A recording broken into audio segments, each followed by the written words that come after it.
تو میں یہ عرض کر رہا تھا کہ ہمارے نبی صلی اللہ علیہ وسلم کو اللہ نے دولت دی مگر آپ نے رکھی نہیں، جس کی وجہ سے ہمارے نبی کا لائف اسٹائل ایسا تھا کہ اس میں عیش و عشرت کا کوئی سامان نہیں تھا۔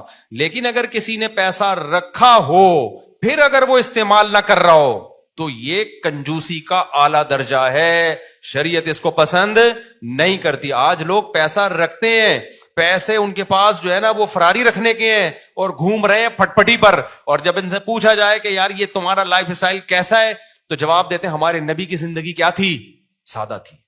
تو بھائی ہمارے نبی کے اکاؤنٹ میں پیسے نہیں ہوتے تھے، آپ کے تو اکاؤنٹ میں پیسے ہیں، آپ کے تو بحریہ ٹاؤن میں پلاٹ ہیں، پھر جو کی روٹی کھا رہے ہوتے ہیں۔ ہمارے حضرت ایک دعوت میں گئے، ایک پیر صاحب نے نا، مرید نے دعوت کی، مرغے رکھ دیے، نہاریاں، اور وہ ایک پیر صاحب جو تھے اس کے جاہل پیر تھے، وہ پیر صاحب نے کہا یہ کیا رکھا اتنا کھانا، ہمارے نبی تو جو کی روٹی کھایا کرتے تھے، یہ کیا مرغے پکا کے اور بریانی اور نہاری، یہ کیا ہے یہ؟ تو حضرت نے فرمایا یہ آپ کے لیے نہیں ہے، یہ میرے لیے، آپ ان کے لیے بھائی کوئی مسور کی دال لے آ بنا کے۔ سمجھ میں آ رہی بات؟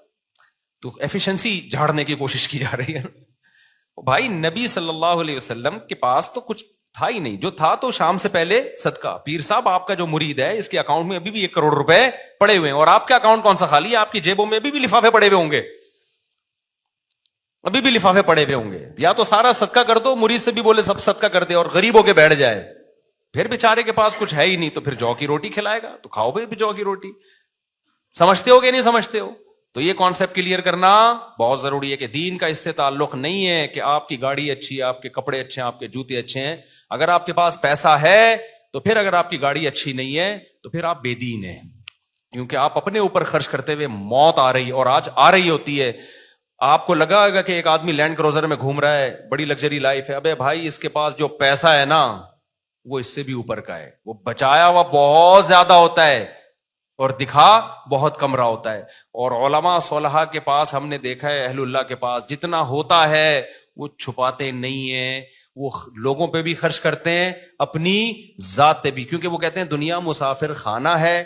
نبی کا ارشاد ہے کہ تیرا پیسہ صرف وہ ہے جو کھا کے ختم کر دیا، پہن کے پرانا کر دیا، باقی تمہارا کچھ بھی نہیں ہے۔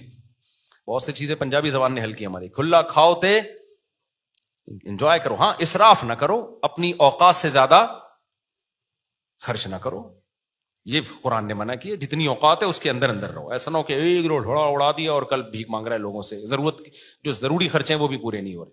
تو یہ اللہ تعالیٰ ہمیں جو ہے نا سمجھنے کی، اور یہ بیلنس ہماری زندگی میں اللہ تعالیٰ پیدا فرمائے۔ وما علینا الا البلاغ۔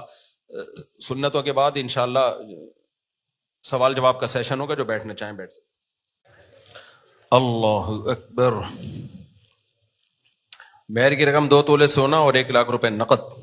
اچھا 2 نکاح ہیں، دوسرا بھی ہے، 2 عدد دولہا۔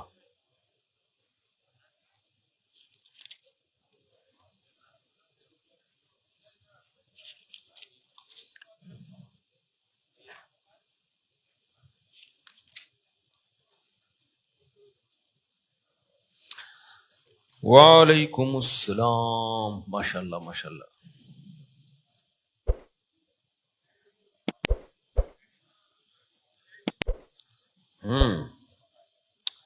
ریان مجیب بل سید مجیب احمد آپ ہیں، اور دوسرے دولہا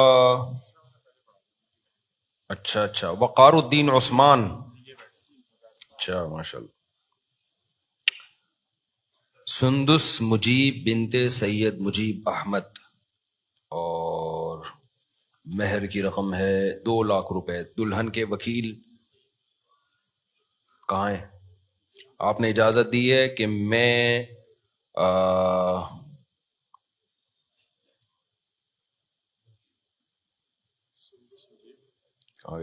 اچھا سندس مجیب بل سعید مجیب احمد کا نکاح 2 لاکھ روپے مہر میں وقار الدین عثمانی ول قطب الدین حقانی، عثمانی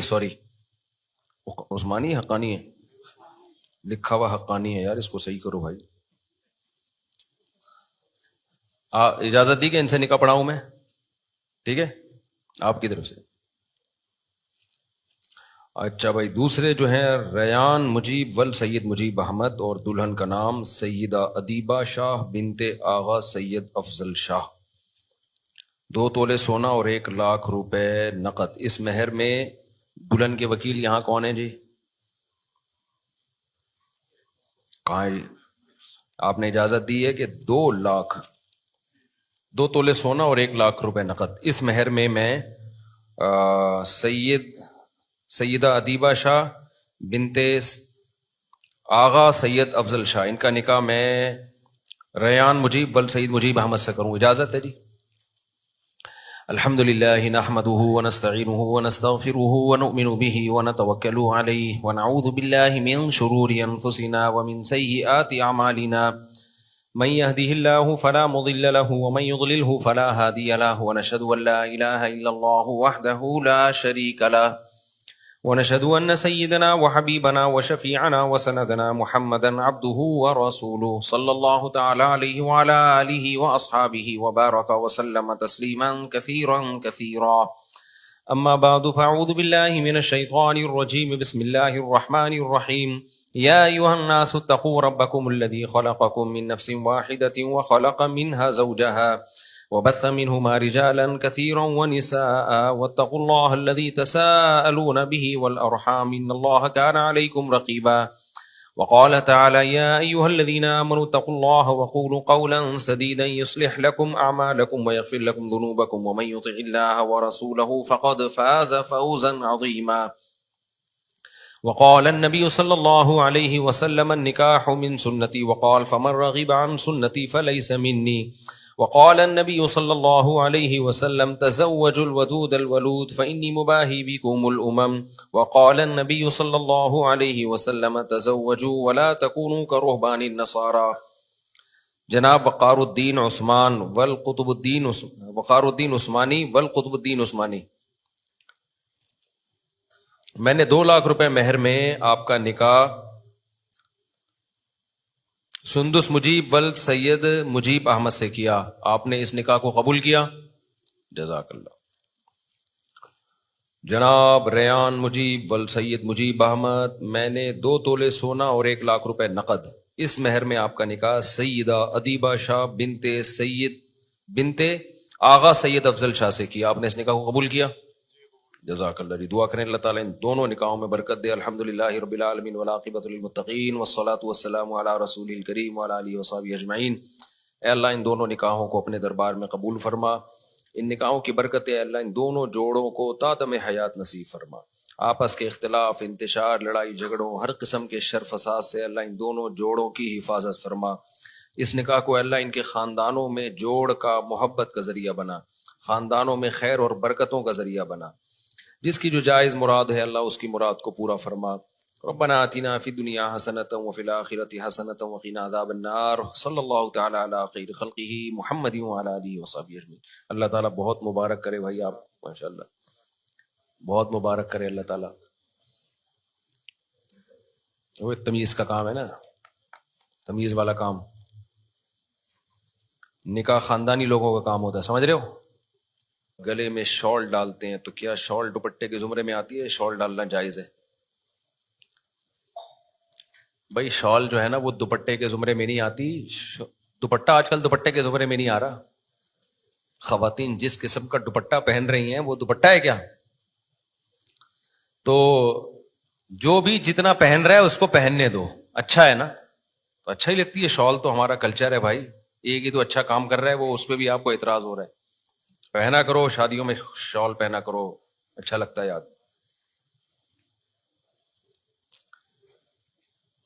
اچھا بھائی، یہ دونوں دولہاؤں سے گزارش ہے کہ تھوڑا سا ادھر جا کے گلے ملیں تاکہ ہمارا سوال جواب کا سیشن متاثر نہ ہو۔ مجھے ایک بات بتاؤ، آج کسی کو کہہ دیا جائے، کسی کو عشق ہو جائے نا، کہیں عشق، تو لڑکے کیا کچھ نہیں کر رہے ہوتے نا اس کو حاصل کرنے کے لیے، ڈپریشن میں جا رہے ہوتے ہیں، خودکشیاں ہوتی ہیں۔ اگر کوئی کہتے کہ تو 2 مہینے لگاتار روزے رکھے گا تو تجھے یہ مل جائے گی، تو رکھیں گے کہ نہیں رکھیں گے؟ کل سے ہی نیت کر لیں گے بھائی، اتنا بڑی قربانی انسان دے دیتا ہے۔ تو آپ کو جس سے عشق ہو گیا نا، جنت کی حور اس سے 100 گنا زیادہ ہے، سمجھ رہے ہو کہ نہیں سمجھ رہے؟ تو اللہ نے اپنے نیک بندوں کے لیے جو جنت کی نعمتیں تیار کر کے رکھی ہیں وہ اس دنیا سے کروڑہا گنا زیادہ بہتر ہے. 100 تو میں نے ویسے ہی کہہ دیا. تو اس کے لیے کچھ بھی نہیں کر رہا انسان. نفلی روزے تک نہیں رکھے جاتے, رمضان کے روزے پورے نہیں رکھے جا رہے آج کل لوگوں سے. تو وہی بات ہے, اللہ نے غیب پہ پردہ ڈالا ہوا ہے. تو اگر اللہ وہ تھوڑا سا ہٹا دے تو دنیا میں اس کی تھوڑی سی مثالیں ملتی ہیں, بڑی سے بڑی لوگ قربانیاں دے دیں. تو سوچو آخرت میں جو اللہ نے اپنے نیک بندوں کے لیے جو تیار کیا ہے جن نعمتوں کو, وہ کیا ہوں گی. جزام بما کانوا یعملون, قرآن کہتا ہے جو تم کر رہے ہو نا اس کا بدلہ تمہیں ملے گا. تو بدلے کے طور پر اللہ کیا کم دے گا؟ وہ تو جہاں ہماری سوچ ختم ہوتی ہے وہاں جنت کی نعمتیں شروع ہوتی ہیں. تو اس لیے وہ تہجد گزاروں کے لیے رکھی ہے, زنا اور شراب سے بچنے والوں کے لیے, نماز کی پابندی کرنے والوں کے لیے, شریعت کو مکمل فالو کرنے والوں کے لیے اللہ نے رکھی ہے.